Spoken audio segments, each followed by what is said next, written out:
Hello, everyone, and welcome. I'm excited to kick off our presentation today.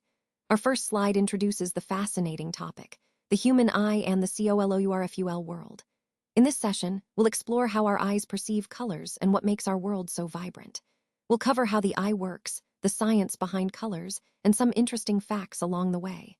Let's get started and see the amazing relationship between our eyes and the colorful world around us. Let's start by looking at the fascinating phenomenon of the twinkling of stars. When we observe stars at night, they seem to flicker or twinkle, and this is actually caused by the Earth's atmosphere. As light from the stars passes through different layers of air with varying densities and temperatures, it bends or refracts. This causes the star's apparent position to shift slightly and gives the twinkling effect. Now, this is closely related to how light behaves when it interacts with different media. For example, the dispersion of white light by a glass prism is another key concept. When white light passes through a prism, it splits into its component colors, a process called dispersion. This happens because different colors of light bend by different amounts when they enter and exit the prism, creating a spectrum. Similarly, atmospheric refraction is what causes the apparent displacement of celestial objects, like the sun or moon, when they are close to the horizon. The light bends as it passes through layers of Earth's atmosphere, making objects appear higher or lower than they actually are. All these phenomena, twinkling stars, dispersion, and atmospheric refraction, are ways in which light interacts with different environments, and understanding them helps us grasp the behavior of light in our universe. Let's take a closer look at the human eye. It's truly a remarkable organ that allows us to perceive the world around us. The eye acts like a sophisticated camera, capturing light and converting it into signals our brain can understand. When you think about it, everything you see starts with this tiny but complex structure. From the cornea at the front to the retina at the back, each part plays a vital role in the process of vision. Understanding how the eye works gives us a deeper appreciation for how we interpret our environment and the importance of maintaining eye health. This foundational knowledge will help us as we explore more about visual perception and related functions. The human eye is our sense organ that helps us see the vibrant, colorful world around us. Think of the eye like a camera. It has a lens system that forms images on a special light-sensitive screen called the retina. The eyeball itself is almost spherical, with a diameter of about 2.3 centimeters, making it just the right size to fit comfortably in our eye socket. Light enters the eye through a transparent membrane called the cornea, which acts like the eye's outer protective cover. Just behind the cornea, we have the iris, a muscular diaphragm that controls the size of the opening called the pupil. The pupil adjusts to control how much light enters the eye, much like the aperture of a camera. Inside, the eye lens plays a crucial role in focusing images precisely onto the retina. And to help with this focusing process, we have the ciliary muscles. These muscles change the shape or curvature of the lens to adjust its focal length, allowing us to see objects clearly at different distances. All these parts work together seamlessly to convert light into images that our brain can interpret, helping us understand and enjoy the colorful world we live in. Now, let's look at how the eye works. The eye lens plays a crucial role by forming a real inverted image of the object we are looking at directly on the retina. This is interesting because, although the image is upside down, our brain processes it correctly so we perceive the object as upright.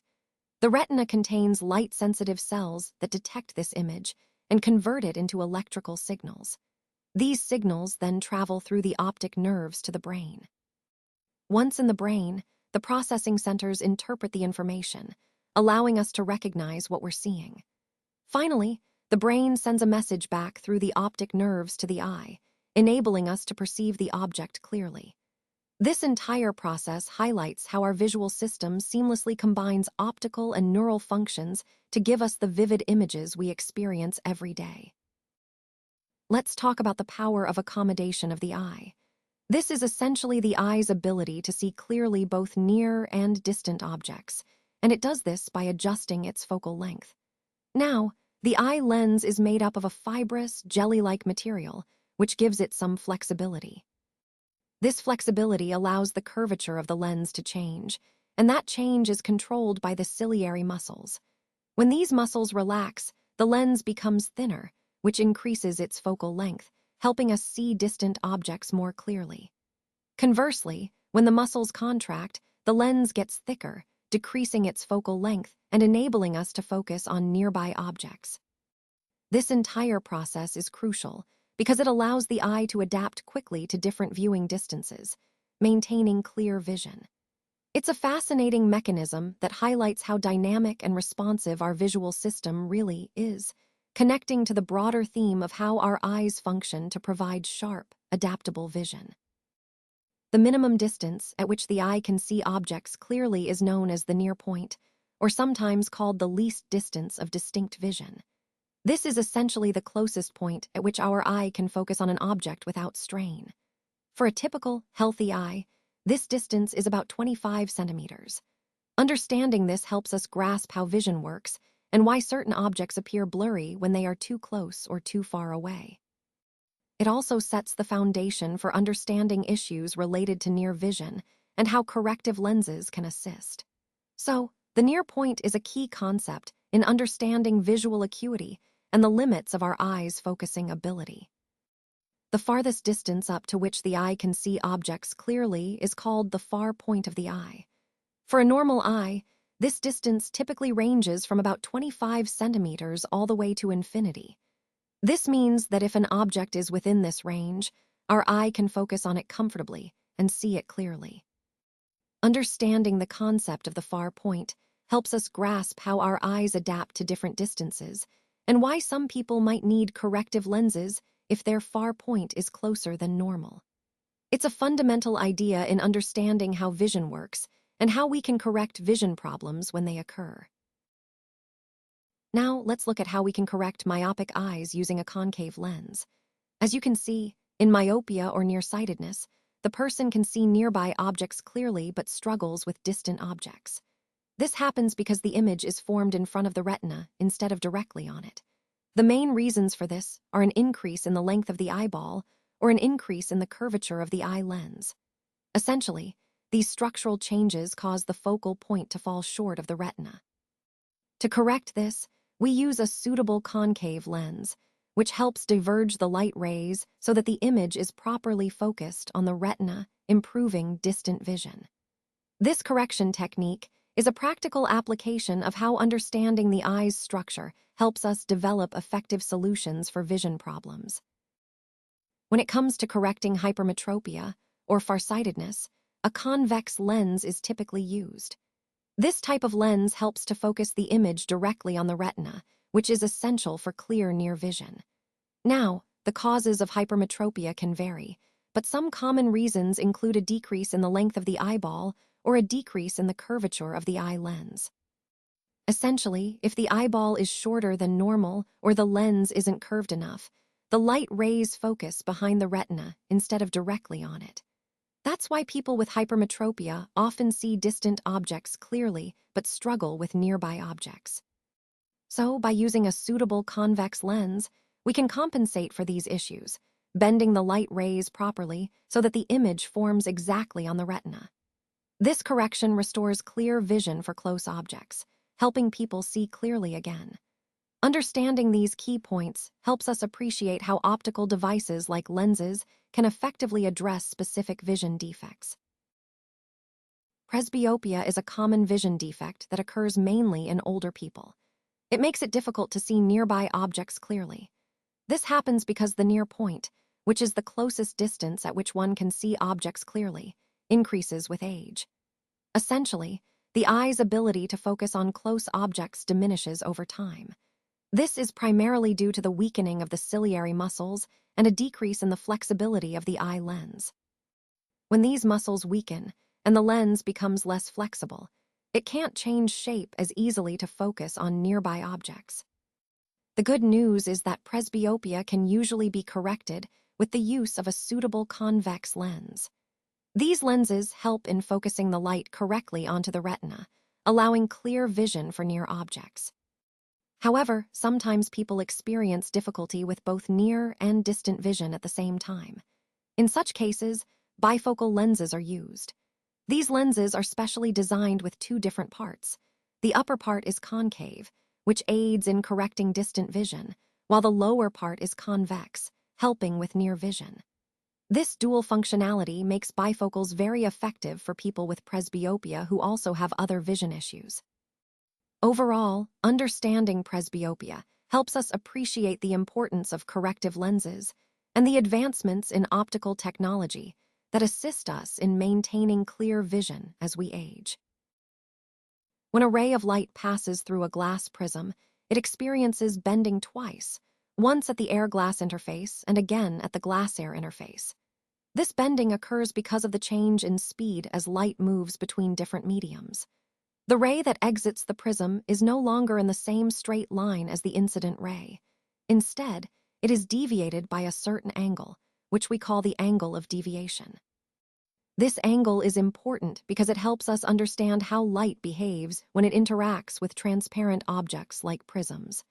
The key points here are the two refractions, the bending at the first surface and the second surface, and how these affect the path of the light. Remember, the emergent ray, the incident ray, and the normal all play roles in determining the amount of deviation. The normal is an imaginary line perpendicular to the surface at the point of incidence. The angle of emergence is the angle between the emergent ray and the normal. So the overall deviation, d, tells us how much the light has been bent from its original path. This understanding is fundamental in optics because it explains phenomena like dispersion and the splitting of light into different colors when passing through a prism. When a beam of white light passes through a glass prism, something fascinating happens. The white light splits into a band of colors, which we call the spectrum.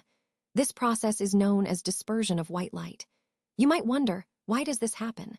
Well, each color in the spectrum bends at a different angle when passing through the prism. For example, red light bends the least, so it appears on one side of the spectrum, while violet bends the most and appears on the other.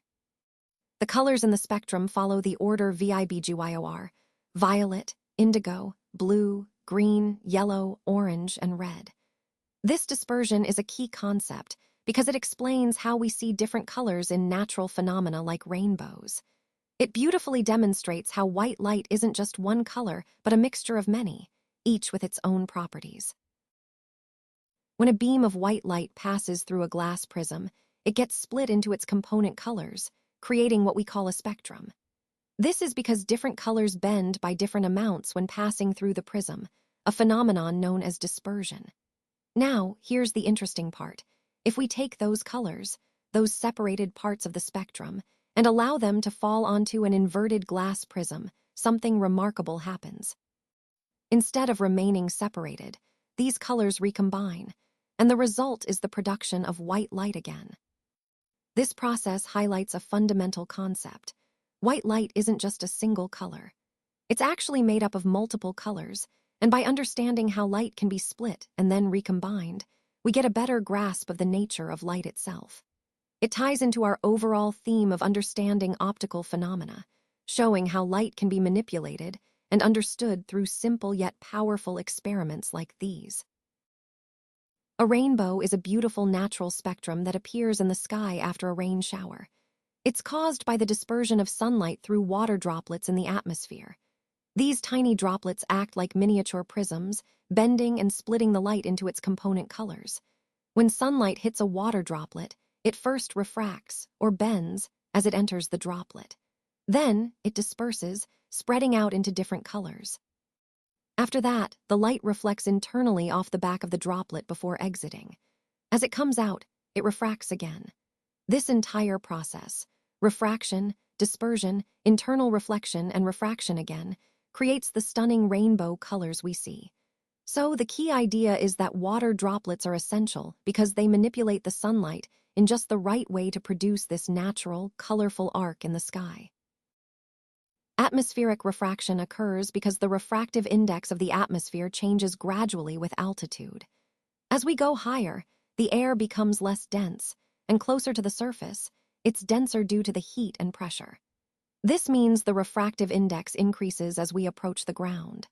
Since light travels through these layers, it bends toward the normal, which is the line perpendicular to the surface. This bending causes the apparent position of a star to be different from its actual position. In other words, what we see in the sky is slightly shifted because of this bending effect. Understanding atmospheric refraction helps us grasp why stars appear slightly higher in the sky than they truly are, which is a key concept in observational astronomy and ties into the overall theme of how we perceive celestial objects through Earth's atmosphere. The twinkling of stars is actually caused by atmospheric refraction, which means that the light from the stars bends as it passes through the Earth's atmosphere.